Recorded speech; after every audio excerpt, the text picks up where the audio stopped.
Hello, everyone, and welcome to another episode of the Perfect RIA podcast, What Works Wednesday edition. I am your host, Matthew Jarvis, and with me again is Louis Diamond from Diamond & Associates. Louis, how are you today?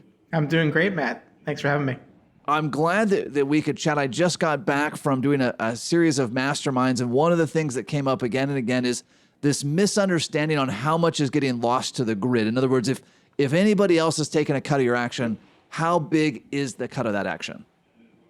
It's a great question. Yeah, it's for some, I would say it's a black box. They know they're paying something, but aren't really quite sure. Others know it down to the penny, and others begrudgingly kind of share what it is. So I think it's an important topic, and every advisor is running a business, no matter what channel of the industry they practice in. So I think it's incumbent upon a business owner to really understand what they're paying for, not just because it's good, makes good business sense, but you have to relate the value you're receiving from your firm or platform to how much they're charging.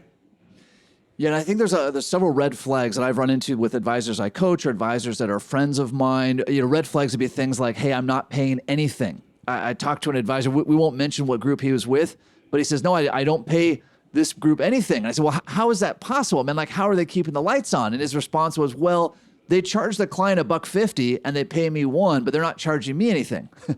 Well, hang on a second. You're paying 50 bips for this deal. But you, Louis, you run into these things all the time when you're meeting with advisors. Yeah, when something's too good to be true, it is. There's a certain level of profitability that every business needs. And honestly, if someone said, I'm not charging you anything, you have to question whether they're going to remain in business. And you're right. Someone's paying for it in some capacity. If it's not you as the advisor, it's the client. And look, that's as long as it's disclosed, it's your job to decide if that's ethical and if it's right.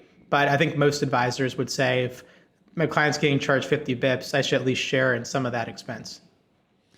Yeah, and it can definitely be work, right? Like you said, sometimes it's a black box. It can be work to figure this out. I wouldn't necessarily do it every week, but I would say, boy, once a year when you're doing your business planning, even if that means you've got to open up client brokerage statements and say, all right, exactly how much money was deducted from the account versus how much ended up in my bank account.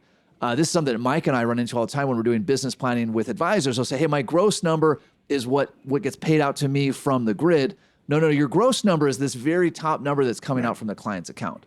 So when you work with advisors, Louis, how do you help them find those numbers? Right? I mean, they can see very clearly, if I leave this platform I'm on, here's how much the new platform is going to charge me. How do you help them see both sides of that? So it's a really important question. Yeah, there's most broker dealers, platforms have some sort of report that advisors can access. This is my production statement. It shows my trailing 12 months production or GDC, and here's my assets. So it's not that hard to see what your production is, and then you can figure out how much is deducted. The challenge with it is, and this is what we help some folks with, is the number that's reported on these official production statements is somewhat misleading sometimes. There's some firms that have a administrative fee or a platform fee that is taken off the top before it goes to the grid. So it's a little bit unclear, like what's the actual net revenue they're receiving from the client. It's a bit of a black box. There's other firms, one of the major wirehouses actually, that reports out somewhat transparently actually, this is the revenue that the business is generating. And then there's the production, which is what the advisors are paid on. So that's an example of the advisors know their firm is making money in many capacities, sweeps on cash, lending, et cetera.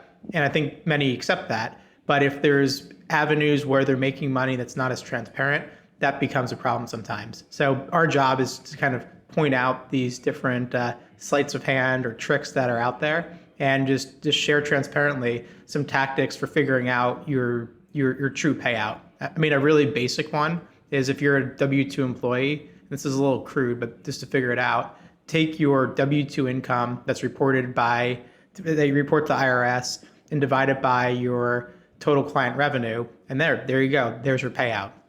It's not perfect. But that's a way. Same thing if you're an independent business owner. Look at what your 1099 says and relate that to how much in client fees you're collecting and see how it shakes out. Yeah, that's a good point. I mean, it is just a little bit crude, but it does give you a starting point, right? So if you run a list of your clients and their AUM next to it, and then their fee schedule, whatever that is, Yep. and then compare that to either the 1099 or the W-2, right? That delta would let you know, at least in general terms, what this is. What I tend to find, Louis, and I'd be curious your experience, a lot of times advisors are off by orders of magnitude on how much the platform is costing them. A Exactly. mutual friend of ours, right? He says, "Oh, I'm with, we don't need to name the group, and they're charging me $100,000 a year, and they're providing me all these services." Great, but then when we finally pulled back the math, it was closer to $600,000. Yep. This is a very smart advisor, very successful practice, but you just never took the time to peel back those layers. Exactly. Yeah, and there's definitely some broker dealers or platforms that have a reputation for being less than transparent. Our job is to point that out. We know kind of what's out there and help advisors to compare and contrast what they have versus what else is out there. Typically, if an advisor is making a transition, they're not really going to move to make less money, although sometimes they would, especially if they're selling a piece of the business. But usually the math has to make sense. And for us, there has to be more than a marginal delta on the economics to even consider moving. If you're simply moving for the economics, there has to be more about value prop and value being derived, but you got to be able to quantify it. So in the case of the advisor you said, it's okay, there's 600,000 is coming off the top from the firm. Am I really getting $600,000 worth of value, or is it a drain? And sometimes it's, yeah, probably not, but I don't want to move and I'm comfortable. So that's worth something to the advisor. But at least if they know, they can always keep the broker dealer platform honest and be evaluating it kind of like a scientist and saying, okay, this is how much it costs. This is what I'm getting from it. Is it worth it? And every year, every 2 years, just take stock of that relative to the market. Yeah, it seems like that would be a great exercise to do, even if you're not planning on leaving. Even if wherever you're at, you say, hey, this place is great. And there's, by the way, a lot of great places to be. But even just to sort of keep them honest to your point of, all right, last year I paid you guys $73,000 or $730,000, whatever it is. What value am I getting? I know several times in my career when I was still in the BD channel, I would go back and say, hey, 2 years ago I was paying you $43,000, and this year I paid you $83,000, and I'm not really getting anything more. What can we do there? And that's a discussion that you can have from real numbers versus like, hey, could you do something for me? Exactly. And I think from my experience, at least, advisors that practice on the platforms of one of the independent broker dealers, LPL, Commonwealth, Ameriprise, et cetera, they tend to be more dialed into their costs and how much they're paying to one vendor, meaning the broker dealer or the platform. I find sometimes RIA advisors or owners are less familiar with some of their cost structure because in their mind, it's, well, I get 100% payout, Schwab doesn't charge me anything anymore, and then I pay Orion and Adipar something, and then I keep the rest. But really, there's no such thing as a free lunch. So even though a broker-dealer might charge a couple basis point admin fee or platform fee, that would cover technology, it covers compliance, it covers if you need SMAs, you access that platform. Versus an RIA, if they need this, they're paying a la carte for various things. So typically RIAs do net more than advisors with a broker dealer, but sometimes it's relatively close. And advisors, they kind of look at the shiny object of 100% payout from an RIA, free trading through Schwab, and then they look at it after they get their P&L and say, wow, I'm only like 2% better than I was, and I have all this extra work, and I have compliance responsibility. So that's another reason why it's important to know your costs, because you have to know, is it worth it? I'm someone that if I knew I can pay whatever more to have my life be easier and to make things a little bit more streamlined, I'd probably pay it. But I'd want to know what I was paying for and what I was getting in return. And to your audience with the concept of value, I think that's the big thing. It's being able to quantify the value you're deriving and making a judgment call in an objective way, whether you're getting enough value relative to the cost. Yeah, Louis, that's a great point. So while we recommended doing this exercise once a year if you're on a BD channel or a wire channel, to your point, you really need to be doing this on every channel because, again, there's no such thing as 100% payout, right? On the RA side, maybe you're in control of that to some extent. And we've got to factor, and you mentioned this earlier, there's got to be enough margin to change. We've got to factor in the emotional and the mental cost of being that. Like we can complain about compliance at the wire or the BD, but that eliminates a lot of discussions. Like there's a lot of, like you can't waste time on which CRM you're going to use. You can't waste time on what email provider you're going to use. That is all assigned to you. And on one hand, that feels like it's being dictated to you. But on the other hand, it's saving you a lot of headache and thought. And like when I hop on a plane, they don't ask me what route we should take. That's just not mine to worry about, right? I hop on the plane and off it goes. Exactly right. I agree with you. There's a lot of interest these days, and we call them supported independent platforms. So RIAs or broker dealers where you have your own brand, you own your own equity, but you're paying a certain tariff or an override for bundled services, kind of the evolution of a traditional independent broker dealer. With those platforms in particular, I think the costs are very transparent. It's, hey, your payout is 87% or 85% or 90%. There's no tricks and tips. It's just, here's the cost.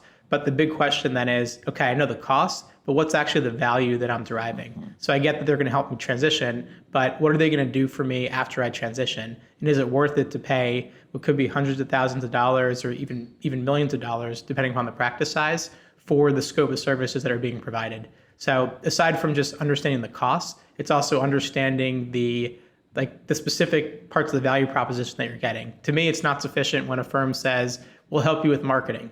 Fantastic. What does that mean? What does that mean? Yeah. What does that mean? Is it we're giving you a platform to schedule a LinkedIn post? Is it we have a marketing consultant that helps you drive marketing? Is it we'll actually record videos for you and script them? What does that mean? So I think getting really clear on what are the services you're actually using from a platform or broker dealer is the next layer of it. So first got to understand the cost, but then also unpack the value that's actually being exchanged.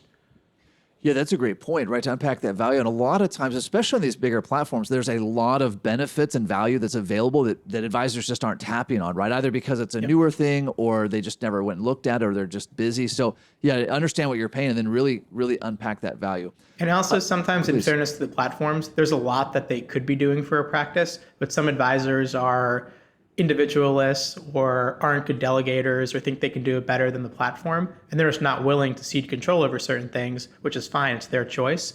But again, that's where you got to understand that's the third layer of it. It's what are you paying, what's available to you, and then what are you actually using? And a lot of broker dealer advisors complain that they're subsidizing other elements of the firm. So during COVID, I heard it as, well, I'm in New York City, I'm in Southern Texas, and real estate is this, but I'm being paid the same amount as someone in New York. So really, I'm subsidizing the advisor in New York, as an example.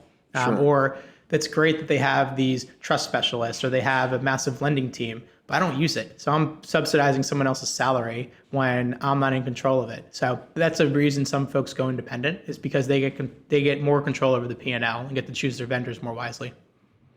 Oh, that's a great point. But another value that comes out of the BD The Wire platform that I think is not often utilized is the community that exists there, right? I recently went and spoke for Integrated Financial Partners, which is a great kind of RA roll-up group led by Paul Sagney, brilliant individual, right? And so they have these communities, and sometimes I see advisors, I know I've gone and just like, well, I'll just sit in the corner and I'll drink my free drink and I'll say hi to people. But that's really a community that you can leverage, right? If I'm going around talking to every advisor, hey, what resources from the BD are you using? What's your strategy for this? How did you handle this compliance issue? You can really leverage that audience in a way that does not exist on the RA independent side, at least, unless you're joining some coaching program like the Perfect RIA. I would agree with you. Yeah, it's a good plug for what you do. So when you're independent, it's incumbent upon you to create your own communities. And broker dealers, to an extent, can do it. They have conferences, but what I see the best independent advisors do is they form study groups. They hire coaches and consultants, and again, you kind of create that community so you're not just on an island. And that is a lot of folks who leave the Wire channel. They're very excited to leave normally if they do, and no one ever says, I wish I went back after joining the independent ranks. But one of the things that they do miss is the competitiveness and the camaraderie of knowing that the guy next door is doing 2.25 million, I'm doing 1.8 million, so I'm not going to sleep till I pass them. And that you kind of miss when you're running your own shop. Yeah. Our mutual friend Michael Henley talks about that. He talked about that on my podcast, on his Kits' podcast, that's definitely something he misses from the Wire side. Yep. Lewis, where does this being aware of what you're paying and looking at your options translate into playing office? And I'll give you a quick example. There used to be another financial advisor in my building, our physical building in the Seattle area, that was not affiliated with us. And in the 10 years he was also in that building, he changed broker dealers 3 times, which is, anybody who's changed broker dealers knows this is an enormous amount of work. How often or what advice do you give advisors who look like they're just chasing a shiny object? Like, I'm going to jump from this one to this one. And really, you just need to be like head down and working, man, and ignore that stuff. Well, first off, I wish I met that advisor. It seems like a great potential client. Just kidding. Yeah, for sure.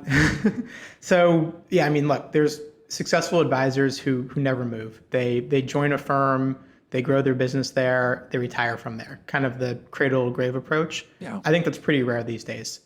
We talk about a concept called maximizing your career enterprise value. So kind of extending the value of, or the concept of enterprise value, which is more of a independent business owner term, but translating it more to employee advisors. So even if you're an employee, you don't own your business, your enterprise value is basically the summation of your career earnings. And a very efficient way to boost your career earnings is to make one well-timed move. So either make a move to get paid, so get a very large recruitment deal, recapitalize the business. Of course, only do that if there's some level of pain and frustration and you find a platform that's better for you and your clients, but typically that's out there. Or the other type of move would be, let's go independent and own the business. Certainly people make more than one move, but unless you're just so happy forever at a firm, the best way to play offense and boost your value is to make one well-timed move. And it's up to you to decide when that is, or how to do it, or where to do it. But usually if folks are comfortable and stay in one place, they're selling themselves short in some capacity. Is there a dollar level or a production amount, Louis, that maybe comes to mind as a rule of thumb when to start looking at this? Right, there's some point where you just need to put your head down and work and prospect and meet with clients. Yep. And there's some point where you say, well, I really need, this dollar amounts are becoming large. Any like rule of thumb there, or when you recommend advisors really start looking at that, especially our newer advisors? Mm-hmm. Not necessarily. I mean, there's conventional wisdom like, oh, you have to have over 100 million to start an RIA, or you're not going to get a good deal unless you're doing $1 million of production. Some of that's true, but I mean, we see people leave with 10 million under management, 50 million under management. So I think it's more just, are you in enough pain, and did you find something that's worth moving to? I would say that there's more leverage in being recruited, and you get a better deal if the practice is larger. So let's say you're at 875,000, and next year you're going to be at $1 million. Hey, wait till you're at $1 million, and typically the deals will spike around that point. But if you're kind of hovering around 875 for the next 5 years, what's the point in waiting? There's no guarantees you're going to get up to the next level. So I think it's like selling a house, right? I mean, everyone wants to sell at the top of the market, but we don't really know when that is. So you sell when the timing's right. When you found, to keep my analogy going, you found a home that meets your needs, and when you feel like you're getting an appropriate price for your business. Oftentimes too, you don't know what your business is worth until you speak to someone like us, or you go out and do some exploration. Even if you don't move, at least get the data point of what's someone willing to pay for my business, or what can I get if I hit the open market. Yeah, that's a great point. Shifting gears just a little bit, there's a lot of turmoil is not necessarily the right word, but there's a lot of movement going on in the industry, right? Even TDs rolling into Schwab, and we'll see how that sorts out on the RA side. Some of these big broker-dealer groups are bundling together. I think the advisor groups even talk about going public with their 8 or 9 broker-dealers. What are your thoughts for advisors that find themselves sort of at the mercy of these big changes? Is it kind of like, hey, buckle up and we hope this pencils out well in the end? Is it time to step back, reach out to your office and say, hey, what are my options, just so I know if I don't like which way this is going? I mean, I would imagine you see a lot of that. We do. And another very recent example is Silicon Valley Bank, First Republic. Yeah. That's a great example. Or Securian being bought by Cetera. The list goes on and on. My message would be, if you're an advisor who finds themselves in a situation where they're suddenly out of control of their own destiny, meaning who's signing the checks, what platform am I on, it's on you to play offense. So you can either sit back and just kind of see what happens. Maybe you'll get paid to stay. Maybe this new buyer is going to be great, whatever. But even if that's the ultimate decision, you're doing yourself a disservice to kind of let the world pass you by and not at least take control of the situation. So what I mean by that is, you find out your firm is sold, or there's going to be some major platform change.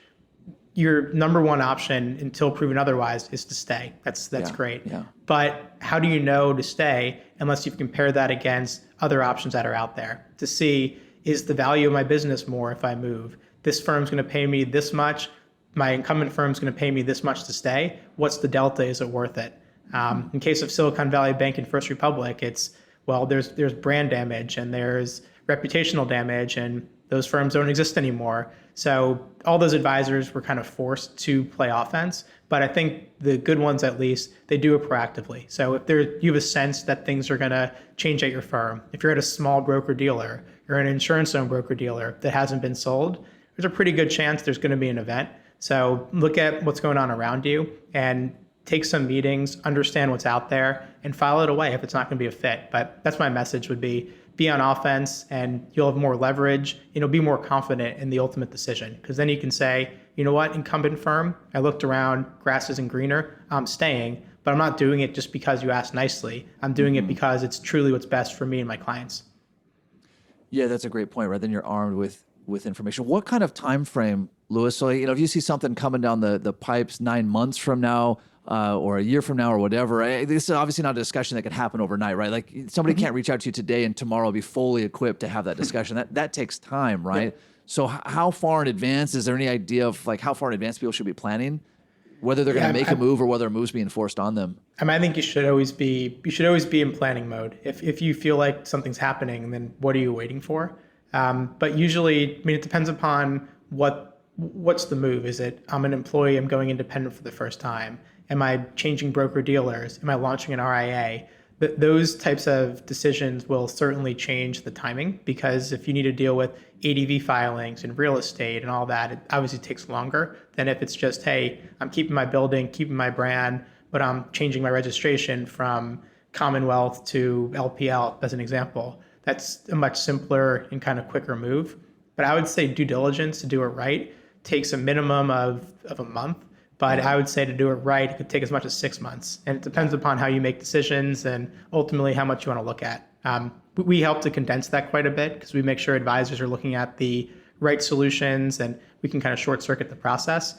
But even then, I would say, like, to really do it right, leave yourself at least a month. And that's like working at a very swift pace, but probably like 2 to 3 months of just homework. And that's not to mention transition planning and getting your ducks in a row beyond that. That's some great insight. Well, Louis, I appreciate you taking some time to share your insights with our listeners and with my friends that I was speaking with recently. And I said, I'm going to get on a podcast with Louis. We're going to talk about these things. But this podcast is all about taking action. So for people who listen and said, you know what, I really need to understand this better, and instead of figuring it out myself, I'm going to reach out to Louis and his team. How do they get a hold of you? How does that process start? I appreciate the question. Yeah, feel free to drop me an email, ldiamond@diamond-consultants.com. I'm happy to answer some questions or schedule some time. You can call me on my office line is 973-662-4740 if you have questions. And honestly, no commitments, no obligation. We don't charge you anything. So if you just want to get a quick sense of how is what I'm paying competitive with the industry, what do you think my business is worth? What are deals like? Do I think I'm getting enough value relative to what I'm paying for? Happy to have that conversation. No commitment. No contracts, no anything. The other thing I'll say to you, Matt, is I gotta thank you. I embody many elements of what you preach in my practice. I taught the dishwasher rule to my team, and I love it. Awesome. We get so much use out of it. And then even just the permission that I feel like you gave me to say confidently, you know what, I don't want to work 60 hours a week, and that's okay. And I actually think I feel proud saying, you know what, some weeks I work less than 40 hours, but I'm delivering value and I'm driving growth, so that's okay. So I wanted to thank you for that. Thank you, and many, many more learnings, I'm sure. Oh, I love that. One other action I want to give to everybody, which is something, Louis, that you said, which is do that quick crude test, right? Whether whatever channel you're in, BD, Wire, RA, independent, I don't really care what channel you're in. Look at how much has come out of the client account versus how much you took home, right? So whether that's your W-2, your 1099, your K-1, it's a crude, but it's a really quick look. So you're not kidding yourself. Hey, I'm at 100% payout on my RA, but I only got 50 cents on the dollar to take home. That's a pretty glaring way to look and say, all right, what am I really doing here? So, well, Louis, thank you so much for your time. For all of our listeners, remember, it's the numbers that count in this. And until we talk again, happy planning.